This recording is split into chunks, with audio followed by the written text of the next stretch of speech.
Tonight's tale is a chilling journey into the heart of human ambition and the dark corners of desire.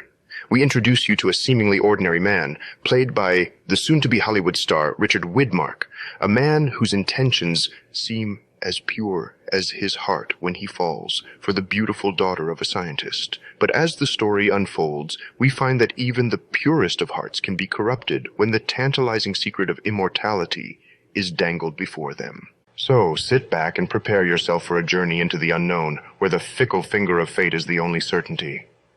And remember, in the Inner Sanctum, not everything is as it seems, and the conclusion is always worth the wait.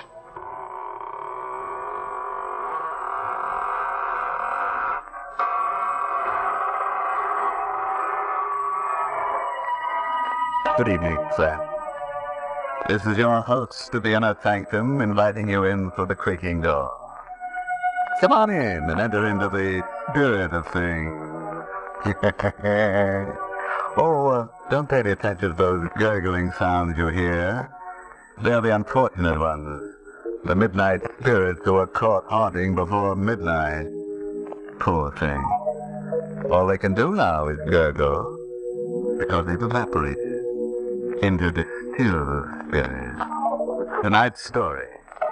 It's an original radio play written especially for Inner Sanctum by Emil Kepperman, and starring Richard Widmark in the role of Alex Gregory. It's about a man who became master of a secret so fearful that it could never be revealed to any mortal, living or dead. But let him tell you the story himself, how he learned the most terrible secret in all the universe, and what he did with it. It was an evening in September, the 15th to be exact, when I first learned of the existence of Elixr number 4. It happened at Professor Jarman's house just off the college campus. You've heard of Jarman, of course. He was to chemistry what Einstein is to physics. But it was his daughter Elaine that I was interested in that evening in September when I rang her bell. Hello, Harry. Oh, gosh, if it's that late, I'm not even dressed. All right, please. Snap it up, will you? The last show starts at 8:30. Well, it won't take me long. Wait for me in the library. I'll be ready in a jiffy. I knew my way around the house. I went into the library, and the first thing I noticed was that the door to Professor Jarman's private study was ajar. It had never happened before. The private study and the laboratory beyond were forbidden territory in the Jarman home. Not even Elaine was allowed in there. And now the door was open. I'd heard stories of Jarman's experiments with new and secret formulae. So here was a chance, a possible chance to find out what the old codger was working on. I couldn't resist. I pushed open the door and I stepped into the private study. I could hear Jarman in the lab talking to himself. Elaine had told me once that he always talked to himself in the lab. I stood quietly in the study, but I couldn't make out what he was saying in there. I looked around. The study was just a small cubbyhole with a chair, a bookcase, and a desk. And on the desk, I saw the open diary. A single sentence was written on the open page. I stepped closer. And then, I got the first shock. For that sentence was written in Latin. My Latin was rusty, but I was able to decipher the words, Vitae secretum in Elixr quartum perpetus habeo. In Elixr number 4, I have the secret of perpetus life. Perpetus. That was the one word I couldn't seem to place. In Elixr number 4, I had the secret of something. Life. I was puzzling over that word perpetus, when suddenly the laboratory door was flung open. What are you doing at my desk? Hello, Professor Jarman. I asked you, what are you doing at my desk? Well, the study door was open. I thought I'd see if you were in here. You were reading my diary. Oh, no, Professor. You saw the entry in my diary. Well, really, Professor, I assure you. You read Latin. Latin? Well, I don't understand. You're sure you don't understand that? No, I don't. Hello, Brenda. Why? Is anything wrong? Elaine, I've told you time and again, no one is to be admitted to my study. Oh, I'm sorry, Dad. You must have left the door open. Oh, Alex, I'm terribly sorry, Elaine. I found the door open and I thought Professor Jarman was in here. I just wanted to say hello. All right, no harm done as long as you can't read Latin. Now get along, you two. I'm busy, but keep out of my study hereafter. I took Elaine to the movies, but I had a faint recollection of what the picture was about. Through my mind kept running that Latin sentence, Vitae secretum in Elixr quartum perpetuus habeo. When I said goodnight to Elaine at her door after the show, I hurried home to my room and I got out an old Latin dictionary. I looked up the word perpetuus. And then I got a strange, cold feeling down my spine. For the word perpetuus meant perpetual. The Latin sentence which Jarman had written in his diary meant, in Elixr number 4, I have the secret of perpetual life. Professor Jarman had discovered the secret of immortality. All the next day I conducted my chemistry classes purely by instinct. I couldn't take my thoughts from Elixr number 4. Every voice in the classroom seemed to sing the same refrain.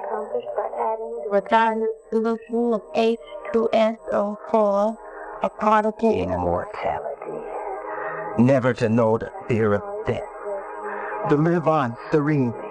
To watch the world change through the centuries. Never to die. It grew on me like a festering tumor, this terrific dream of immortality, everlasting life. I had to have Elixr number 4.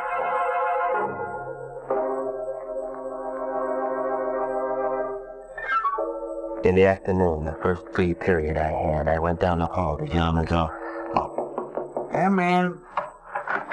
May I come in for a moment, Professor? Oh, you.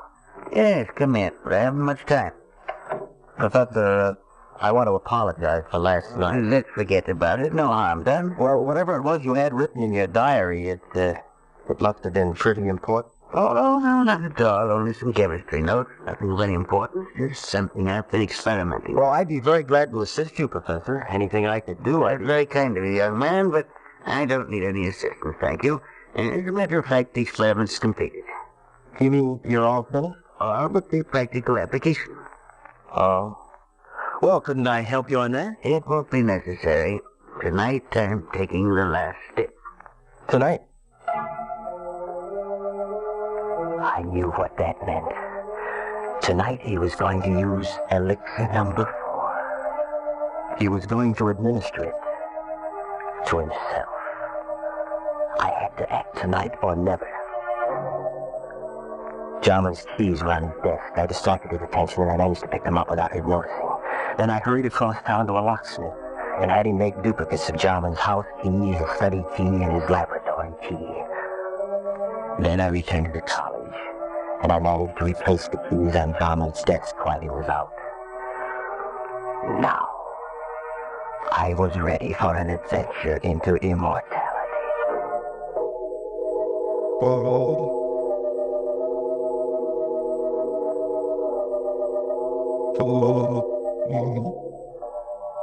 At 8:30 that evening, I let myself into Jarman's house, opened the study door, and stepped quietly over to the laboratory. I knew Elaine was at a sorority meeting. The professor and I were the only ones in the house. Jarman was standing at the lab table with his back to me, talking away to himself. There was a small vial on the table, and a hypodermic syringe alongside it. The quantity administered yesterday will be sufficient. At my age, since my blood is too thin, I require the additional dose. But a younger man would need only one injection to cause the necessary type change in his blood. For that. Good evening, Professor Jarman. I hope I'm not interrupting. What are you doing here? How did you get in? So Elixr number 4 changes the bloodstream, huh? What do you want here? Quit stalling, Professor. I know what Elixr number 4 is. So this is Elixr number 4. Careful. Don't spill it. How much of the stuff have you got? And that's all there is. 5 cc's. You haven't got any more? Took me 5 years to distill 10 cc's. Before that, I experimented for 10 years. I failed 3 times. And this is your 4th try. Elixr number 4. And there isn't any more of it? It'll take me 5 years more to make up another batch. Please be careful, don't drop it. Don't worry, I won't. You said this is enough to make the average man immortal. Me, for instance? It's not for you. You hear me? Not for you. Oh, yes, it is, Professor. It's for me. I won't let you... What are you doing with that mallet?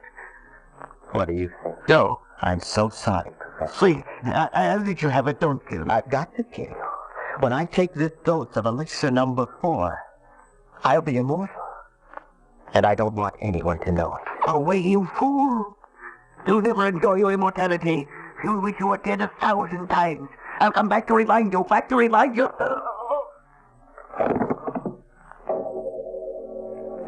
didn't hit him hard enough to kill him. That wasn't part of my plan.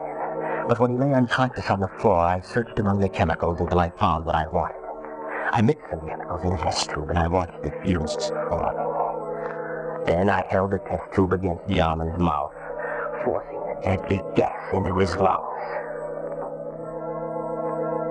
When I was sure he was dead, I wiped the tube clean of my fingerprints and put it back in the rack. Then I picked up a vial of Elixr number 4, the hypodermic syringe, and I hurried away, locking all the doors behind me. As soon as I got home, I filled the hypo with Elixr number 4, and I gave myself the injection. Almost immediately, I felt a strange radiance pervading my body. A new strength was flowing in my blood. I was immortal. I couldn't die. I would go on living, and living, and living forever.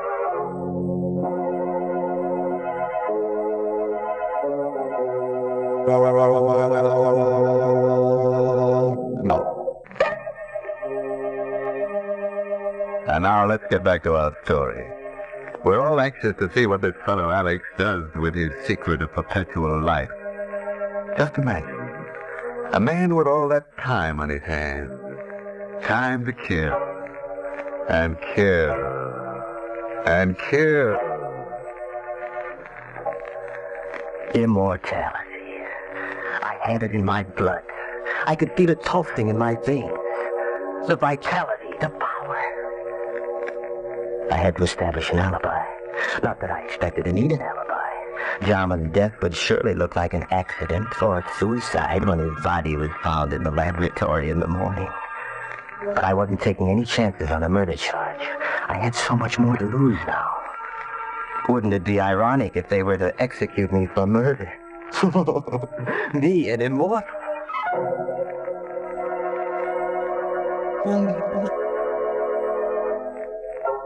Next morning, I stopped at Jarman's house and rang the bell. I knew Elaine must have gone right to bed when she returned from the sorority meeting last night, because she never disturbed her father when he was in the lab. But now, when she discovered that he hadn't been to bed all night, she'd want to investigate. And I wanted to be there when the body was found.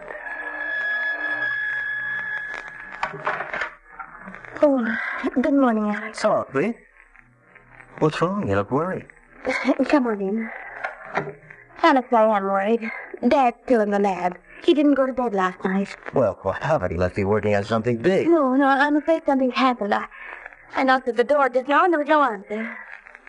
The door was locked? Well, yes, but I have a pass key. I wonder if I ought to use it. Well, of course you should. Well, please, Alex.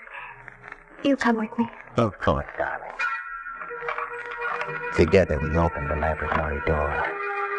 I was all set to act horrified when we discovered the body on the floor. But there was no need to act. I was horrified. For The lab was empty. There was nothing on the floor. The body of Professor Jarman was gone. I don't know for how many hours after that I walked the street, confused and frightened and uncomprehending. I tried to reason it out, how Jarman's body had walked out of that lab.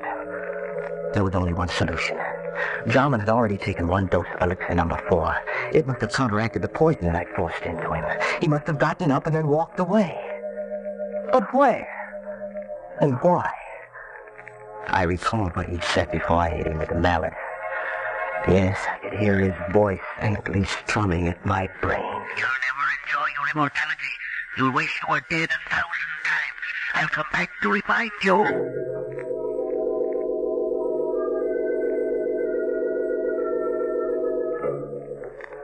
The next day I went to Elaine's house and I saw that she was taking her father's disappearance pretty hard. Oh, Alex, I don't know what to make of it. Do you think that Dad... How did he... No, take it easy, baby. Maybe he's just suffering from amnesia. Maybe he just walked out of the house. He might turn up tomorrow. I have a terrible feeling, Alex, that he's dead. What makes you think so? Oh, I don't know. No, please. That won't do you any good. Oh, but it's the uncertainty. If I only knew for sure. Alex, do you believe in mediums? Communicating with the dead? Do you believe a medium can put you in touch with the dead?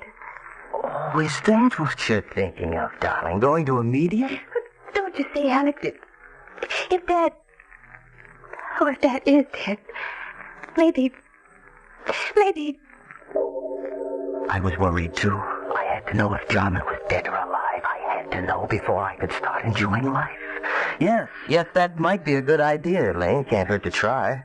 There's a medium in town. Oh, I don't know what I want to do. Let me think about it. Sure, darling.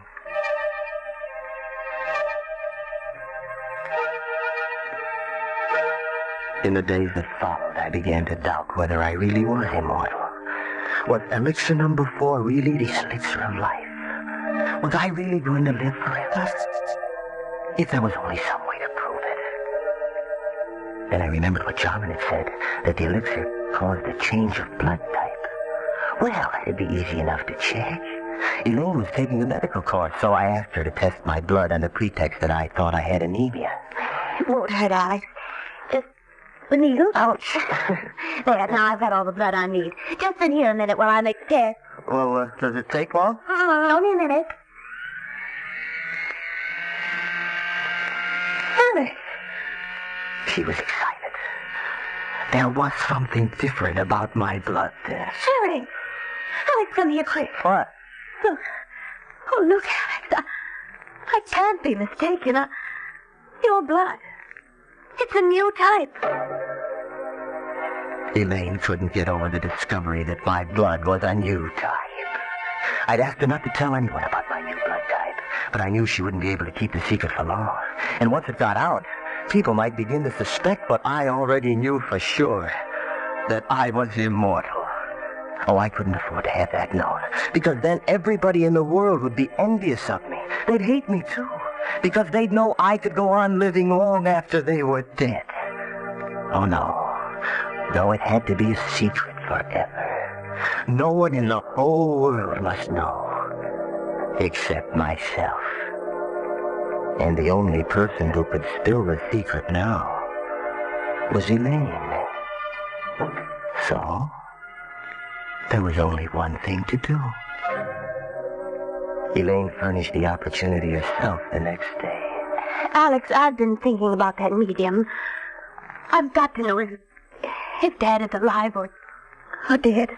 All right, whatever you say, darling, if it'll make you feel any better. I'll go with you, of course. Just the two of us, huh? We made a date to go to the seance that evening, and I made my plans accordingly. I didn't intend that Elaine should leave the seance alive. We arrived at the medium's house promptly at 9 o'clock. The medium asked Elaine and me to sit close to each other. And then She put out the lights. Alex, It's all right, sweet. I'm right here. I'm right next to you. I'm frightened. Now, there's nothing to be frightened about, darling. I'm right here with you. It's so dark. I can't see anything. I don't hear anything. Where's Medium? She's still here. She's right across the table.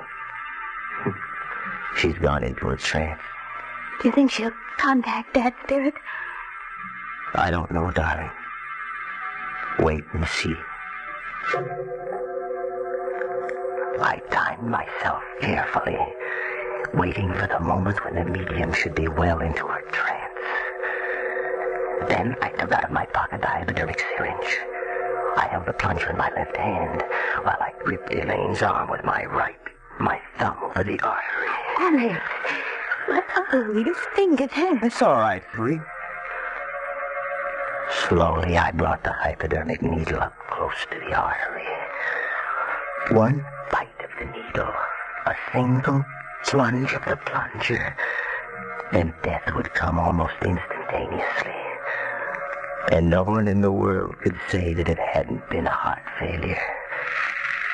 But suddenly, just as I had the plunger ready, I heard something strange. A sound.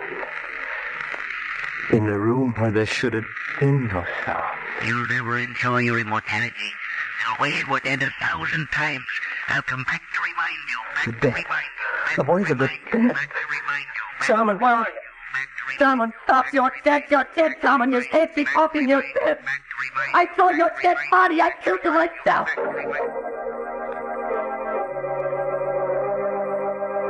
Suddenly, the lights flashed up. The room was full of police. Oh, that's him overdone. He killed my father. You heard him say the voice. Said with Dad's voice, Alex. A recording. A recording? That's why he always talked to himself in the lab. He had a wire recording machine. He talked while he cried on his experiment, so that there'd be a permanent record. The wire recorder picked up everything that was said in the lab the night you killed him. But we could never have proved it was your voice in court if you hadn't confessed just now. Yes, but the body.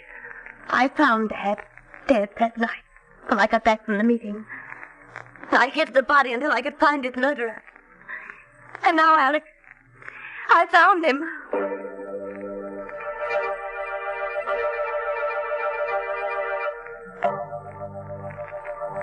All through the trial, Elaine sat and watched me. All the time the jury was out, she sat and watched me. And she watched me while they read the verdict of guilty. Her eyes never left me when I stood up to be sentenced and heard the judge say, Alex Gregory, it is the judgment of this court that you be confined to the penitentiary for the rest of your natural life.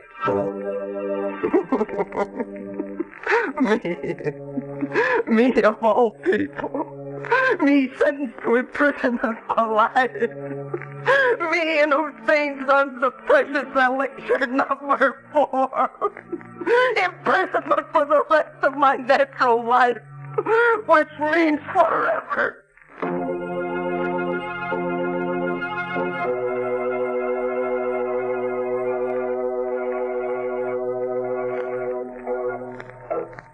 Time to ring down the curtain of the mystery playout, Pete. Once again, this is TFCX saying good night. Sleep tight. This is the Armed Forces Radio Service.